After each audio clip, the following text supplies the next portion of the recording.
बच्चों हमारे सामने क्वेश्चन है कि 3 और 4 के बीच 6 परिमेय संख्या ज्ञात कीजिए, संख्याएं ज्ञात कीजिए। तो बच्चों 3 और 4 के बीच में हमें कितनी संख्या ज्ञात करनी है? 6। अब बच्चों परिमेय संख्या होती क्या है? परिमेय संख्या हमारी होती है जो p बाय क्यू के रूप में लिखी जा सके। तो ऐसी संख्याएं जो p बाय क्यू के रूप में लिखी जा सके। अब इसके लिए बच्चों हम क्या करते हैं, यहां पर मान लो मैंने 3 ले लिया और यहां पर लिख दिया 4। अब बच्चों इसके बीच में यहां पर हजारों करोड़ों हम नंबर लिख सकते हैं और हमें तो केवल 6 परिमेय संख्याएं ही ज्ञात करनी है। इसके लिए बच्चों हम 2 तरीके होते हैं, उनमें से हम कोई सा भी तरीका यूज कर सकते हैं।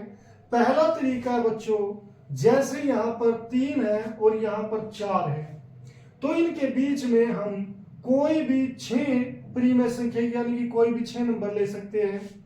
जैसे इनके बीच में एक आएगा 3.1, 3.2, 3.3, 3.4, 3.5, 3.6, ये सभी क्या है? 3 से बड़े हैं और 4 से छोटे हैं। इनकी जगह आप 3.7, 3.8, 3.9 ये भी लिख सकते हो। मगर यहां पर ये चीजें किस में आ जाती है? डेसिमल में बच्चों। और डेसिमल में हमें थोड़ा सा परिमेय जो होती है हमें p बाय क्यू के रूप में लिखने जो लिखी हो तो हम उसे ज्यादा प्रेफर करते हैं। तो ये हमारा पहला मेथड बच्चों, ये भी हमारी परिमेय संख्या ही होती है। मगर दूसरा मेथड जो अधिकतर हम दूसरी हर कहीं देखते हैं, वो क्या मेथड है बच्चों? यहां पर 3 और 4 लिख दिया। हमें कितनी संख्याएं ढूंढनी है? 6 ढूंढनी है। तो 1, 2, 3, 4, 5, 6। यहां पर मैंने 6 ब्लैंक्स कर दिए, ब्लैंक स्पॉट से ये हमारी।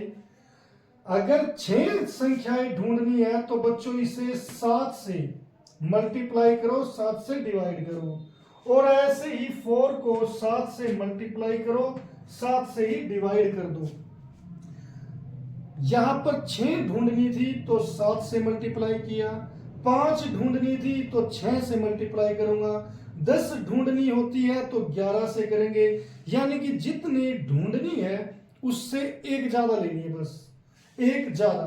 तो अब बच्चों यहां पर जो ये 3 इंटू 7 कितना हो गया? 21/7, और यहां पर ये क्या हो गया? 28/7, 4 से 28। अब बच्चों हम वो 6 संख्याएं लिख सकते हैं। ये क्या हो गई? 21 से लेकर 28 तक की गिनती लिख दो। 22, 23, 24, 25, 26, 27, और इनके बाद क्या कर दो? 7, 7, 7, 7, 7, 7। तो ये 6 संख्याएं हैं वो बच्चों जो परिमेय संख्या और जो 3 और 4 के बीच में लाई करती है।